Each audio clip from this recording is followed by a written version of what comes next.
नमस्कार विद्यार्थी मित्रों, आज हम बात करने वाले हैं तृतीय वर्ष अनिवार्य हिंदी अंतर्गत आपको एक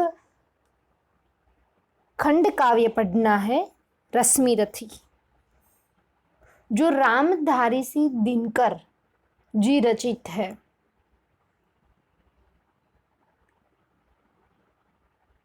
तृतीय वर्ष सेमेस्टर 6 रश्मि रथी। तो इस कृति का परिचय लेने से पहले हम बात करेंगे रामधारी सिंह दिनकर, जो रामधारी से दिनकर कैसे बने।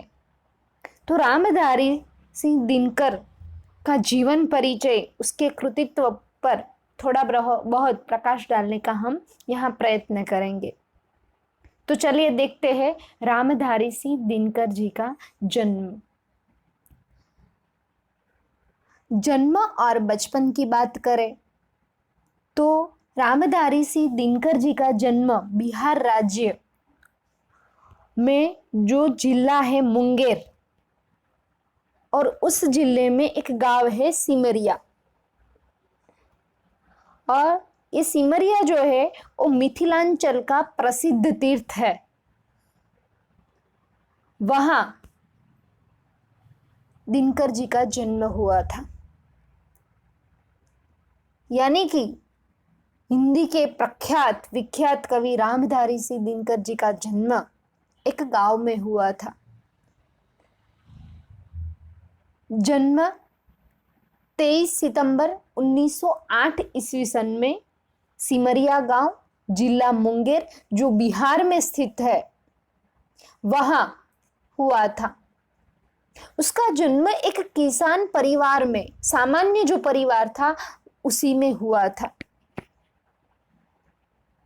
उसके पिता का नाम था रवि सिंह, और उसकी जो रवि सिंह की पत्नी मनरूप देवी, यानी कि जो रामधारी सिंह दिनकर है, उसकी माता का नाम मनरूप देवी।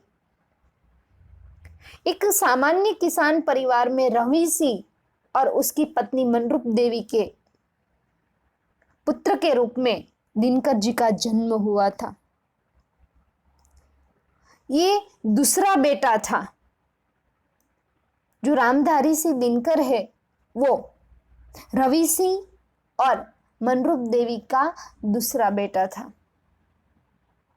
रामधारी सिंह दिनकर है वो हिंदी साहित्य के ओजस्वी राष्ट्रभक्ति के रूप में प्रचलित है, या फिर दूसरे शब्दों में कहा जाए तो ओजस्वी राष्ट्रभक्ति उसमें ओतप्रोत थी। हिंदी साहित्य में वो राष्ट्रभक्ति से ओतप्रोत के रूप में ही जाने जाते थे।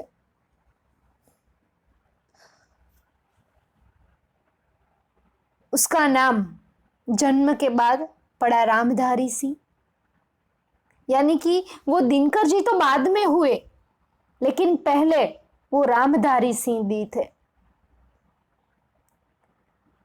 रामधारी सिंह दिनकर है वो जब 2.5 वर्ष के थे तभी उसके पिताजी चल बसे थे। तो बचपन उसे अपने पिता के बिना गुजारना पड़ा। अब तो क्या, उसके पिता तो रहे नहीं थे, तो उसके जो भाई बहन थे उसका और रामधारी सिंह का पालन पोषण उसकी माता करने लगी। हाँ, परिवार का जो संचालन करना था उसमें सहयोग उसे मिला था। कुछ हितैषी लोग, कुटुंबजन थे, उससे अपने परिवार संचालन का सहयोग उसे जरूर मिला था। उसके पिता बचपन में ही उसे छोड़कर चले गए थे। तो दिनकर जी का बचपन तो और कैशोर्य देहांत में ही बीता, जहां दूर तक फैले खेतों की हरियाली, बांसों के झुरमुट, आमों के बगीचे और कांस के विस्तार ही थे।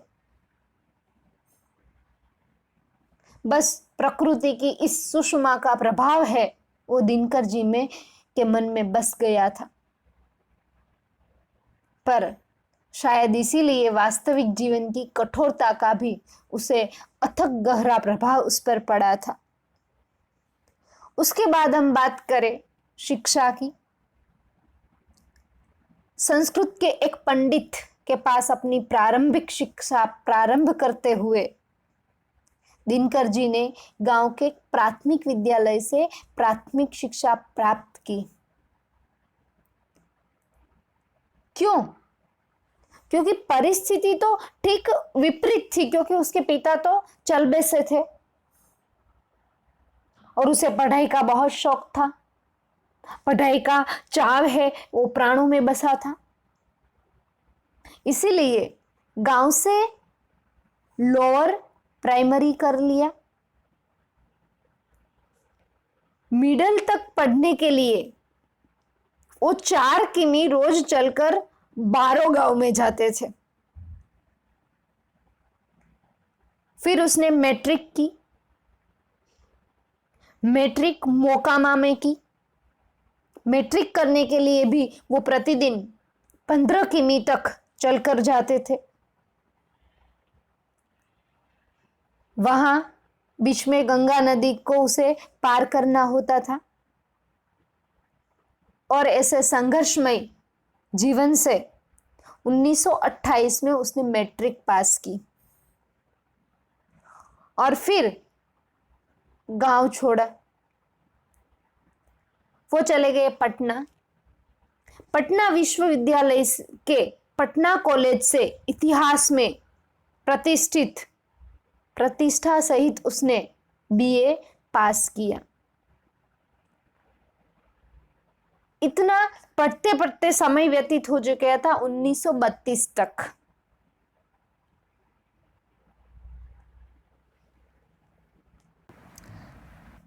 तो पढ़ते पढ़ते उनके मनोमस्तिष्क में राष्ट्रीयता की जो भावना है उसका विकास होने लगा था। यूं तो पढ़ने का चाव अंतिम क्षणों तक वैसा ही रहा था, पर 1932 ईस्वी सन के बाद आके पढ़ने की व्यवस्था के अभाव में उसने नौकरियों की खोज करने लगी। तो नौकरियों के खोज के बाद उसका पद क्या था और ये पद उसे हासिल क्यों हुआ? क्योंकि उसने नौकरी ढूंढी और नौकरी ढूंढने की उसे आवश्यकता भी इसीलिए थी क्योंकि उसके सिर पर परिवार का बोझ था। तो पहली नौकरी बरबीघा हाई स्कूल के प्रधान प्राध्यापक पद पर हुई 1933 से लेकर ईस्वी सन 1934 तक। फिर निबंध विभाग के अवर निबंध के रूप में 1934 से 1942 तक वो रहे।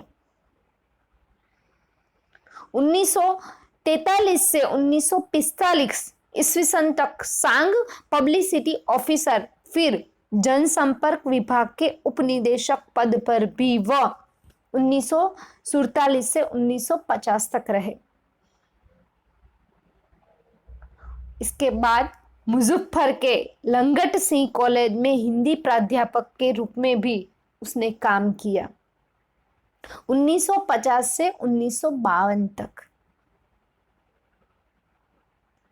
स्वतंत्रता मिली और पहली संसद गठित होने लगी तो अपने प्रेरक व्यक्तित्व के कारण कांग्रेस की ओर से निर्वासित होकर राज्यसभा के सदस्य के रूप में भी वह प्रतिष्ठित हुए थे 1952 से 1963 तक।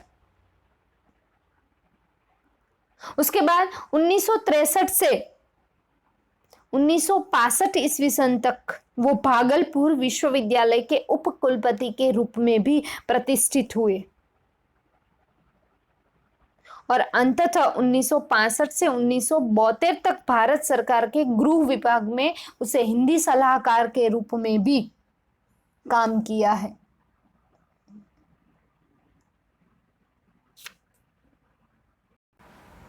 और फिर दिल्ली लौट आए। उसकी काव्य सृजन की बात करें, उससे पहले हम उसके निधन की बात करें। 1972 तक भारत सरकार के गृह विभाग में हिंदी सलाहकार के रूप में प्रतिष्ठित रहे, तो 24 अप्रैल 1974 को रात्रि में ही उसका निधन हो गया। उसने शरीर त्याग किया। तिरुपति में भगवान वेंकटेश्वर के दर्शनों से लौटते समय मद्रास में ही, चेन्नई में उसने अपना शरीर त्याग कर दिया। अब उसकी काव्य सृजन की प्रेरणा की बात करें कि उसे काव्य सृजन की प्रेरणा से कहां से प्राप्त हुई थी, तो श्री रामधारी से दिनकर तत्व को पोषित पल्लवित किया सबसे पहले तुलसी जी के रामचरितमानस ने, और उसके बाद मैथिली शरण गुप्त एवं मक्खन लाल चतुर्वेदी की कविताओं ने। रामधारी से दिनकर बनने की सबसे पहली प्रेरणा उसे मिली थी तुलसीदास जी के रामचरितमानस से। हाँ, उस पर मक्खनलाल चतुर्वेदी और मैथिली शरण गुप्त जी का प्रभाव भी उतना ही रहा। उनके मन पर जिसकी छाप पड़ी और जिसने उन्होंने प्रेरणा ग्रहण की, वे घटनाएं और व्यक्तित्व भी हमारे सामने आए हैं कि उसके जीवन में ऐसी कौन कौन सी घटनाएं घटित हुई जिससे उसका व्यक्तित्व और भी पल्लवित हुआ। जैसे कि अपने देश का स्वातंत्र्य संग्राम, विश्व स्तर पर स्वातंत्र कामियों के संघर्ष, गांधी जी के कार्य और विचार से भी वो प्रभावित थे। लेनिन के नायकत्व में निष्पादित क्रांति से भी वो प्रभावित थे। भगत सिंह की और गणेश शंकर विद्यार्थी की शहादतें, स्वामी सहजानंद सरस्वती का किसान आंदोलन, इस किसान आंदोलन से हम सब परिचित हैं। स्वामी विवेकानंद जी को कौन नहीं जानता। राजा राम मोहन राय जी, स्वामी दयानंद जी, श्रीमती एनी बेसेंट, दो विश्व युद्ध और उनके कारण विचार जगत और साहित्य जगत लोग के संघर्ष विवाद और उनके लगभग 5000 पृष्ठों में प्रकाशित वाङ्मय में इन सब की अनुर्गुंज स्पष्ट रेखांकित की जा सकती है। अर्थात इन सभी बातों का रामधारी सिंह दिनकर पर बहुत ही गहरा प्रभाव पड़ा था। और कवित्व की धरातल की बात करें तो कवित्व के धरातल पर रवि बाबू, इकबाल और नजरुल इस्माइल से भी उसने गहरी प्रेरणा प्राप्त की थी। इन्हीं के आधार पर भारत जैसे महान राष्ट्र के 5वें असली राष्ट्र कवि वो सिद्ध हुए थे। रवि बाबू, इकबाल और नजरुल इस्माइल, इनकी प्रेरणा से जो वो प्रभावित हुए, उन्हीं से उसे राष्ट्र के 5वें असली राष्ट्र कवि सिद्ध हुए थे। राष्ट्र कवि तो किसे कहा जाता है वो आपको भली भांति पता है। राष्ट्र के प्रति सामाजिक, आर्थिक, नैतिक, व्यावसायिक प्रतिबद्धता वो राष्ट्र कवि में होती है। उन्हें राष्ट्रीयता का उद्घोषक और क्रांति का उद्गाता भी जो यदि हम माने तो उससे कोई कम बात नहीं हो जाती। उस वक्त रामधारी सिंह दिनकर को राष्ट्रीयता का उद्घोषक एवं क्रांति का उद्गाता भी सभी ने माना था।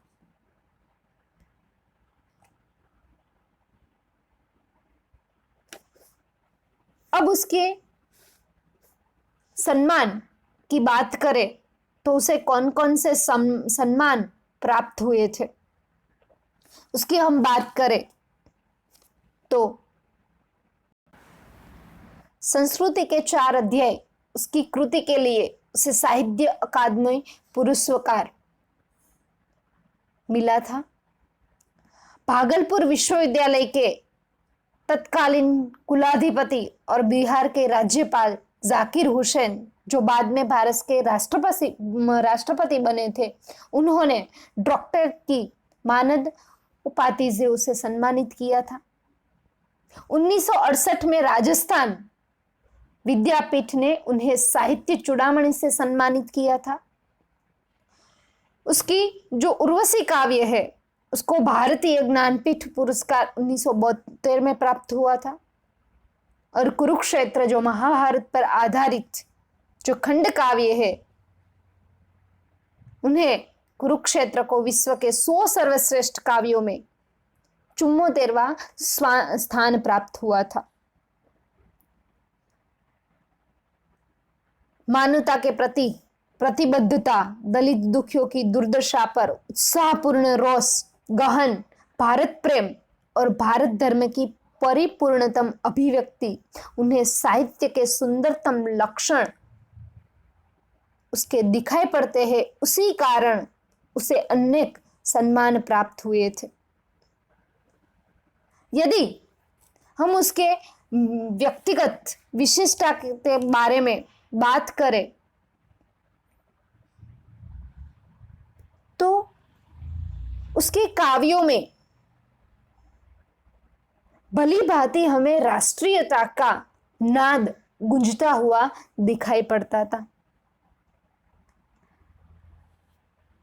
उसकी जो काव्य है उसमें कोमल भावनाओं को भी उसने स्थान दिया है। जो उसकी रेणुका काव्य है उसमें जो उसकी कोमल भावनाओं को प्रतिष्ठित किया है वो भली भांति आप जान पाएंगे। उसके काव्यों में राष्ट्र प्रेम और राष्ट्रीय स्वाभिमान का भी ज्वलंत उदाहरण प्राप्त होता है परशुराम की प्रतीक्षा में।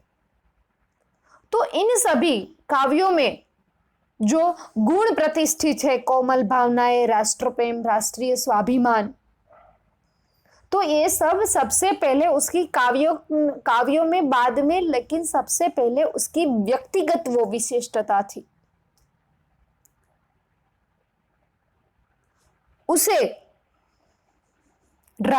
उसके जीवन में राष्ट्र प्रेम को स्थान था, राष्ट्रीय स्वाभिमान था, कोमल भावनाओं, प्रेम, त्याग, बलिदान, इन सभी को वो भली भांति जानते थे।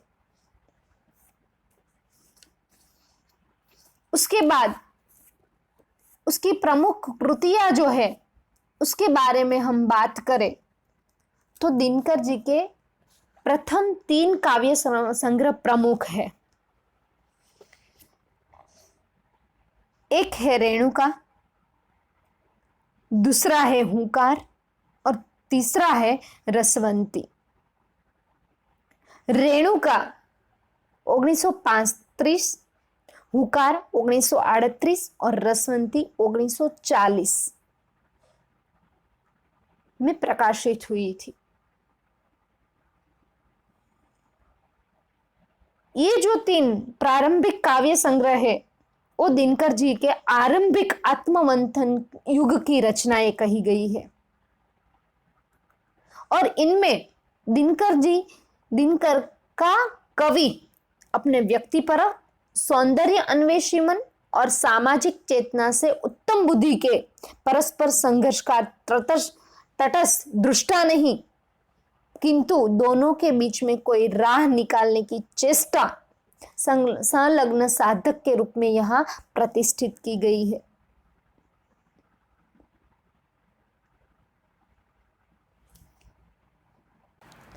इन 3 काव्य संग्रह की वजह से दिनकर जी को अधिक मानवीय पक्ष और अधिक प्रसिद्धि के रूप में लोकप्रियता प्राप्त हुई थी। इन 3 काव्य संग्रह की वजह से ही उसे बहुत ही लोकप्रियता मिली थी। जो रेणुका काव्य है, रेणुका में अतीत का गौरव के प्रति कवि का जो सहज उदार और आकर्षण परिलक्षित है वो होता है, पर साथ ही साथ वर्तमान परिवेश की जो निष्ठुरता के से त्रस्त जो मन की वेदना है उसका भी परिचय रेणुका में प्राप्त होता है।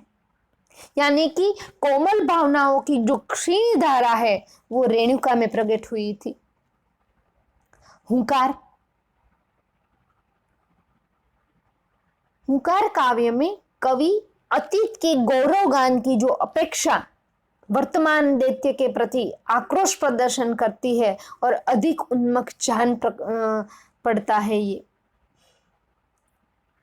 रसवंती में कवि की सौंदर्य अन्वेषी वृत्ति काव्य में ही हो जाती है, पर यह अंधेर में ध्येय सौंदर्य का अन्वेषण नहीं, उजाले में ज्ञेय सौंदर्य का आराधन करती है।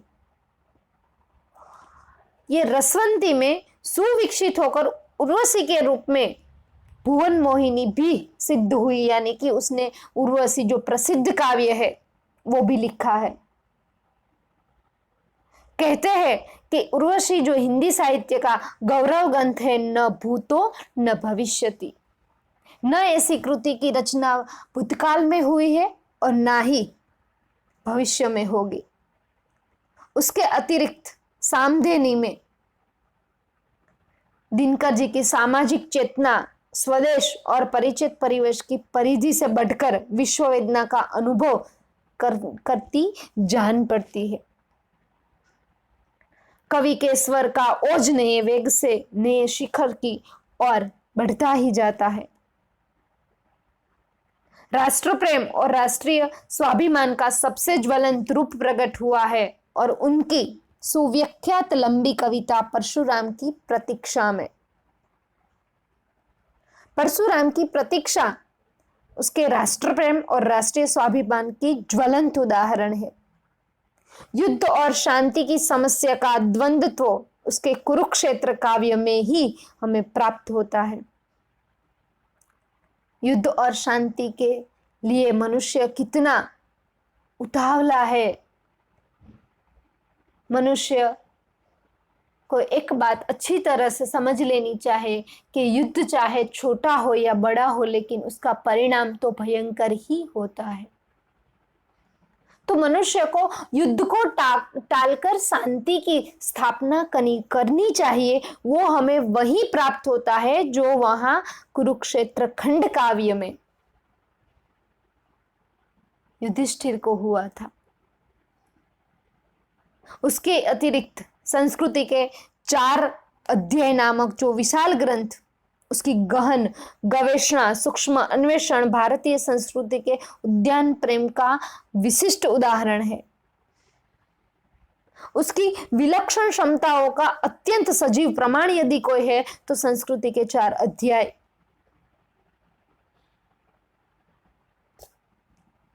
उनके गहन अध्ययन एवं सुगंभीर चिंतन मार्मिक अभिव्यक्ति का विचार विमर्श अधिकतर उसके गद्य कृतियों में भी हमें प्राप्त होता है। गद्य के अप्रतिम शैलीकार के रूप में उन्होंने वैयक्तिक निबंध, साहित्य, आलोचना, बोध कथाएं, संस्मरण, यात्रा विवरण सभी कुछ लिखकर अपनी विलक्षण प्रतिभा से हिंदी साहित्य को अधिकतम समृद्ध बनाने का प्रयास उन्होंने किया है। उसकी सर्वप्रथम प्रकाशित रचना बारडोली विजय थी, जो रीवा मध्य प्रदेश के छात्र सहोदर नाम पत्रिका में छपी थी।